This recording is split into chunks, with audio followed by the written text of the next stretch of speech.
अखिलेश यादव का बयान सामने आया है। उन्होंने कहा है कि वज़ीर-ए-आला योगी आदित्यनाथ यूपी में गुंडों को बढ़ावा दे रहे हैं, यहां तक कि रियासत में स्पीकर और अरकान असेंबली भी महफूज नहीं है। उत्तर प्रदेश की सबसे सम्मानित विधानसभा के सबसे सम्मानित विधानसभा अध्यक्ष आदरणीय माता प्रसाद पांडे जी, जब उन्हें अपमानित होना पड़ा हो, अपने नामांकन अपने पर्चा फाइल करने के लिए उन्हें पुलिस प्रशासन और भारतीय जनता पार्टी के गुंडों का सामना करना पड़ा हो, जब स्पीकर सुरक्षित नहीं, विधायक सुरक्षित नहीं, और हमारी जो बहन है, क्या उसकी गलती यही तो थी, वो समर्थक थी, या अपनी बहन का सहयोग करने के लिए ब्लॉक प्रमुख के पर्चे भर जाए, उसके लिए तो आखिरकार कौन है हिम्मत बढ़ा रहा है भारतीय जनता पार्टी के गुंडों की? ये मुख्यमंत्री जी बताएं, आखिरकार ये गुंडों को खुली छूट किसने दी है? मजीद बातचीत करेंगे इसी मामले पर हमारे नुमाइंदे तारिक अनवर से, जो इस वक्त हमारे साथ लखनऊ से जुड़ रहे हैं। तारिक अमर, जिस तरीके का ये ताजा मामला सामने आया है, ब्लॉक लेवल पंचायत इलेक्शन हुए और तशद्दुद का मामला सामने आया, तो ऐसे में यूपी में लॉ एंड ऑर्डर की जो सूरत हाल है उस पर सवाल खड़ा होना लाजमी हो जाता है। इसकी सबब बुनियादी बात यही है कि जो उत्तर प्रदेश में लॉ एंड ऑर्डर की सिचुएशन है वो कोई आज खराब नहीं हुई है। आप गुज़िश्ता 3-4 साल से राजनीति तो मालूम ये होगा कि अगर पुलिस के रिपोर्ट निकलवाए आए तो उसमें मालूम होता है जलाइन बहुत कम हुआ है, लेकिन नजरी मंजरनामा इसमें बिल्कुल बरस नजर आता है। मालूम होता है कि जराइम ने अपनी खाओं को पार किया है। लेकिन पंचायत इलेक्शन के पस मंजर में जो कुछ भी मंजरनामा सामने आया है उसमें सिर्फ अखिलेश यादव ने राजनीति नहीं की या कोई पेशकश नहीं की है, बल्कि आप देखिए कि प्रियंका ने तौर पर ट्वीट करके बताया था कि सरकार से जमहूरियत के जो कहते हैं उसको पामाल किया जा रहा है, कि सरकार से तशद्दुद से सर उठा दिया है।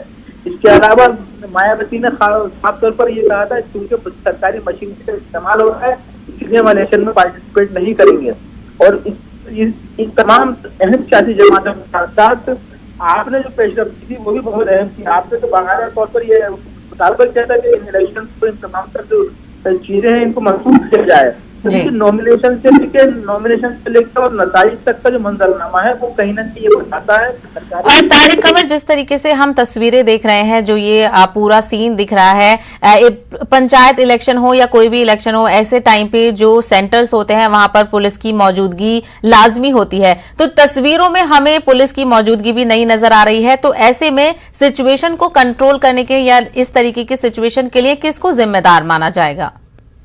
देखिए, जहाँ तक सिस्टम का ताल्लुक है तो सिस्टम में जो लोग काम करते हैं वो कहीं ना कहीं हुकूमत के जेर असर होते हैं जी। और पुलिस का जो मामला है तो वो इस कदर मशकूक हुआ है कि लोगों को यकीनी पुलिस से उठता जा रहा है। आपने लखीमपुर का मामला देख किस अंदाज से किस अंदाज से स्नैचिंग होती है, बार बार मुतालबात के बावजूद कोई कार्रवाई नहीं होती है। अखिलेश यादव आवाजें उठा रहे हैं, समाजवादी पार्टी के अरकान आवाजें उठा रहे हैं, कांग्रेस के अरकान सड़कों पर उतर के मुतालबा कर रहा है, लेकिन जैसे हुकूमत ने ये फैसला कर रखा है कि शायद जो एक निजाम है वो ऐसे ही बरकरार रहेगा, उसमें तब्दीली की जरूरत हुकूमत नहीं कर रही है।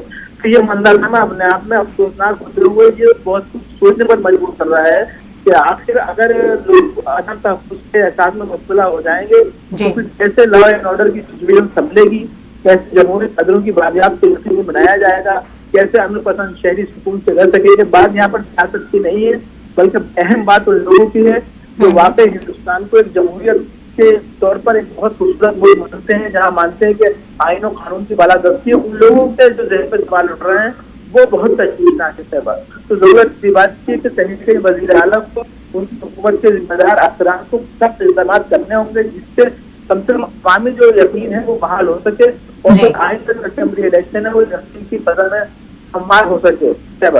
बिल्कुल, जो लखीमपुर का ये वाकया पूरा पेश आया वहां पर कहीं ना कहीं लॉ एंड ऑर्डर की सिचुएशन पे तो सवाल उठते ही हैं, तो वहीं खवातीन की सिक्योरिटी को लेकर भी सवाल उठते हैं, क्योंकि तस्वीरों में हम साफ देख सकते हैं कि किस तरीके से एक खवातीन को परेशान किया जा रहा है। तारिक अमर, हमसे बात करने के लिए बेहद शुक्रिया।